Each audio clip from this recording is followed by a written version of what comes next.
Hello guitar freaks, welcome to a new guitar lesson. Last week I tried asking some of my friends and followers in Facebook and Instagram what would they rather have me do. Video on some technique, with some exercises or some licks maybe, or would they rather have me discuss the subject of phrasing and improvisation, and most people chose the latter. So what we're going to discuss today, I hope that it will be helpful for you. Remember, it's hard to pick a subject and make it so general that many people will find it useful, because each of you is an individual with different knowledge and understanding of the guitar and of music, and with different musical tastes. You know, we're all different and whatnot. So let's get to the subject. What I'm going to discuss is going to hopefully help you improve your fretboard thinking and knowledge, your intervallic knowledge on the minor pentatonic scale, your phrasing with the minor pentatonic scale, your ability to phrase properly and holding a steady rhythmic pattern on what you're doing, as well as your ability to target different notes to evoke different feelings to the listener. So let's get to the subject. The minor pentatonic scale, most of you know it. I'm going to put the tab right here. It sounds like this. We start from the A. This is one octave, and this is the second octave in the same box, the same position on the guitar, and this is how we complete the whole thing. So the whole thing sounds like this.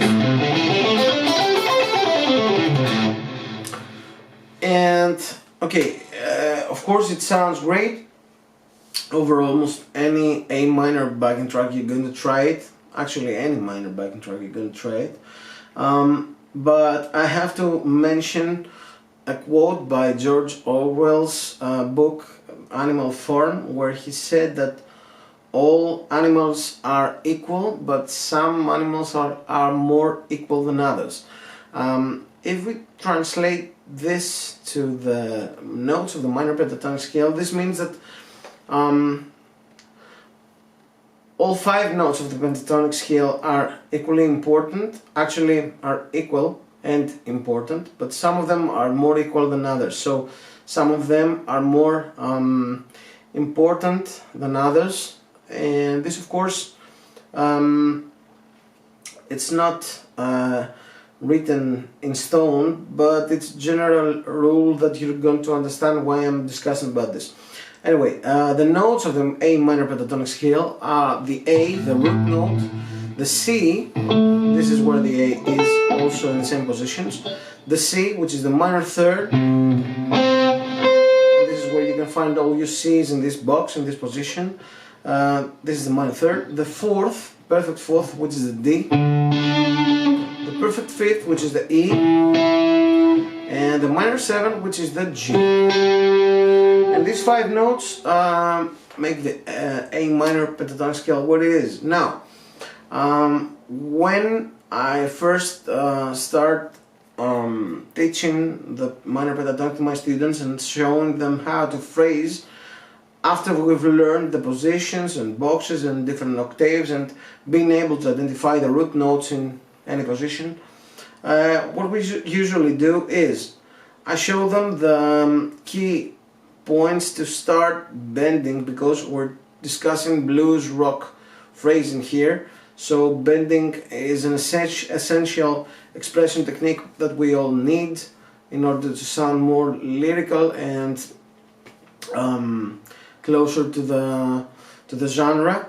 And the 3 most important bends, and the first ones that I teach, are on the low, on the high E string, the 8th fret, the B string, 8th fret again, and the G string, the 7th fret. So from the 2 notes per string that the box really is, I'm playing the second notes on the 3rd, 2nd, and 1st strings, and all of those are gonna be 1 tone wide bends. So the first one will be from the C to the D. second one will be from the G to the A, and the third one from the D to the E. And I'm trying to bend the note straight to the destination. I'm not doing it, you know, slowly, but I'm trying to reach it almost as fast as I can. And each bend will start a different phrase. I'm gonna start with one basic phrase, starting from the first bend that I showed you on the first string, and then I'm going to play 4 16th notes. Now, the backing track over which I'm playing is a backing track by Jump Track Central from a package called Warm Up Jump Tracks, where they have like 2 backing tracks for each of the 6 major modes. Locrian doesn't sound so good. In all different tonalities, and I'm using a Dorian backing track number 2 right here, and listen to it, listen to the groove. 3, 4, 1, 2, 3, 4, 1, 2, 3, 4. It's pretty groovy, and the rhythmic pattern that I'm going to use for my phrases, it's going to be 1 quarter note, 4 16th notes, and then I'm going to hold the 4th 16th note for the rest of the bar. So it's going to sound like this: 3, 4, 1, 2, and that. 1, 2, and that. Down, da da da da. Down, da da da da. And I'm always going to start with a quarter note that will be the bend that I showed you before. After that, I'm going to play 4 16th notes that will always target a specific note, a specific interval of the minor pentatonic scale. So, my first basic lick that I'm going to use, I'm starting with a bend from the C to the D, and then I'm going to play back to the C, right here, pulling off to the A, back to the G and E, and then I'm going to bend my G, my minor 7th, to become an A root note again. So this will sound like this: 2, 3, 4.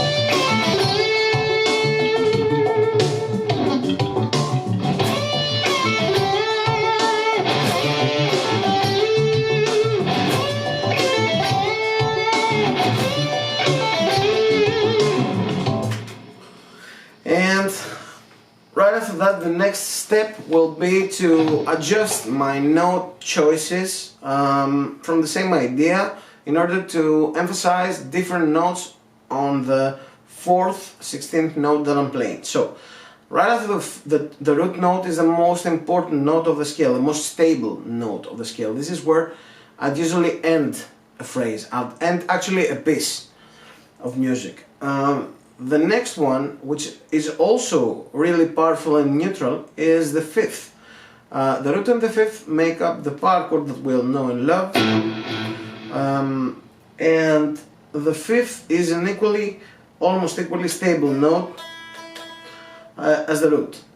So what I'm gonna do, right after I bend to the 4th, I'm gonna come back the same way, but this time I'm going to the 7th, and then completing my phrase on the A, on the 5th.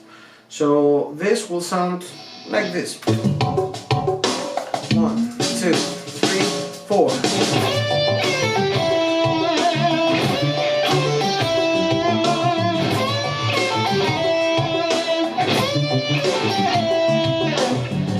Now each time I also added a little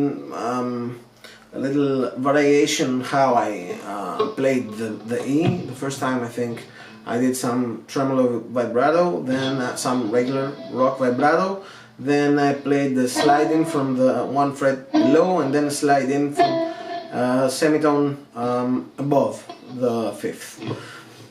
The next variation I'm gonna try is try to target the minor 3rd of the scale, which is the most melodic note of the scale. There's too much melodic information there. It's not so, it doesn't sound so final as the root and the 5th, but it's an equally important and useful note to emphasize. So If we turn, the problem is in the same phrase, I'm trying to explain you how I build my strategy when I'm improvising, but in reality I do this in real time because I've tried it too many times in improvisations. So right now I'm able to do it while I'm playing. But what I'm thinking is, when I begin, I bend the minor third to the fourth, and then I go back to the minor third and do something different, but I want to go back to this minor third again. So in order to avoid repeating myself too much, like when we talk, we try to avoid saying the same thing twice. So since I only have 5 notes, 1/4 and 4/16, I'm gonna avoid playing the minor third twice. So right after the bend, instead of going back to the minor third, I'm gonna jump to the root note right here and have 4 notes like this. 1, E, and A. And this way I'm targeting this minor third right here. I could also do something like this. 1, 2, E, and 3, 4. This is the same note, 1 octave below. But I'm gonna try the high one. So let's hear it. 3, 4. Sorry.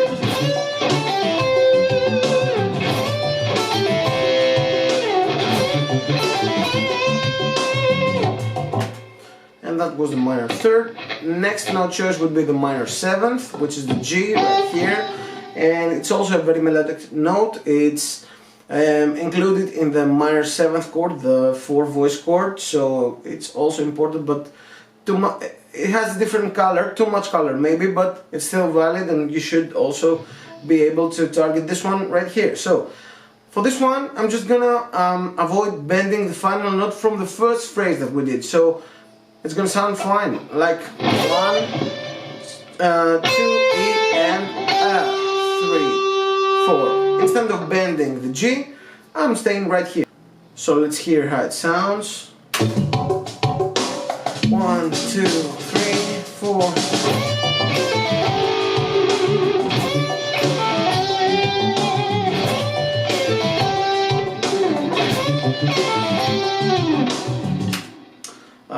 And the final note that we haven't played so far from the pentatonic scale is the perfect fourth.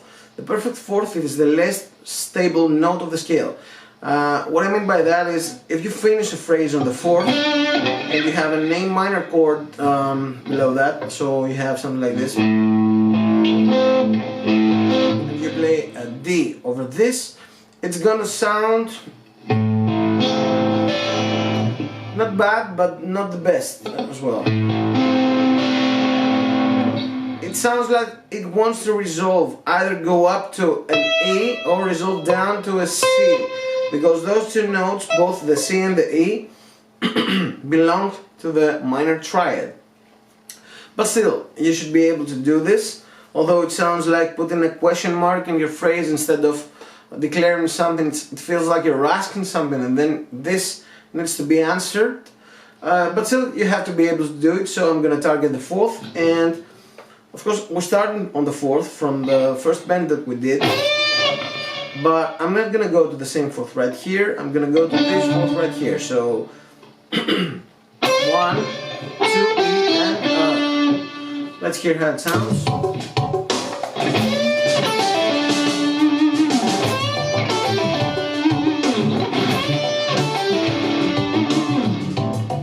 Doesn't sound bad, but if I resolved it, it probably would be better. Listen to this.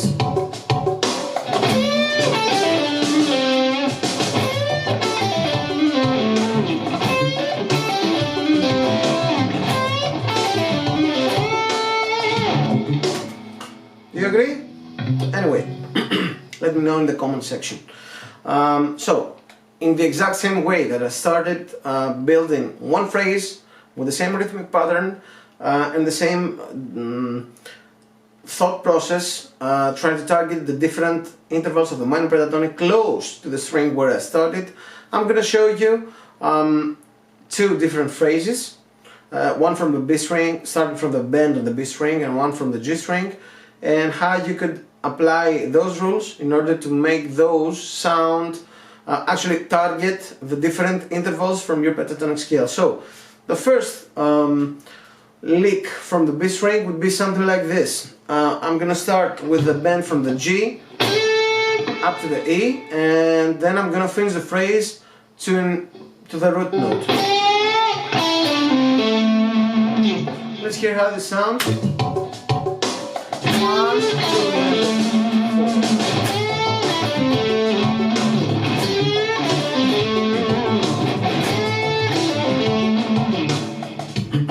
You get the idea. So now, how could you rephrase that in order to target the different intervals? After the root, we'll go to the fifth. The fifth is right here. So I can always do something like this. 1, 2, and 3,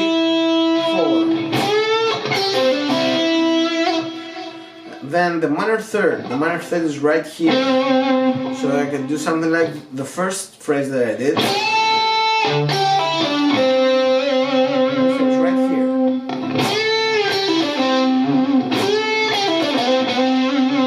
And then the minor seventh, which is this, the note that I'm bending. So if I avoid playing it right here, I might end on this right there. And then we have the perfect fourth, which is right here. So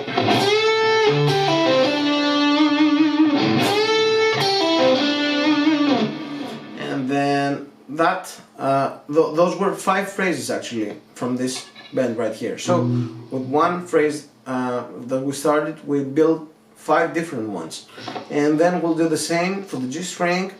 The main riff lick is gonna sound like this.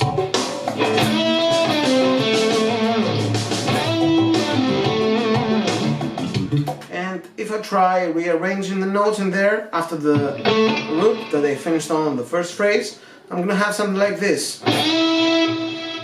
Going to the fifth, so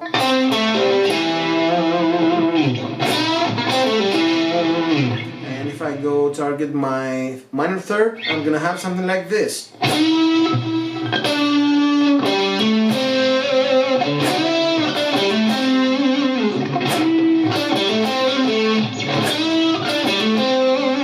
If I target my minor seventh, I'll probably end up with something like this. Sorry?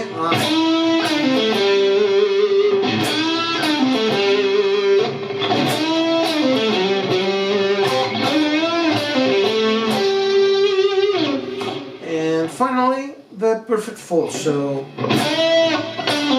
no, sorry, I didn't like this one. I have to avoid the perfect fourth when I'm going down. So, perhaps.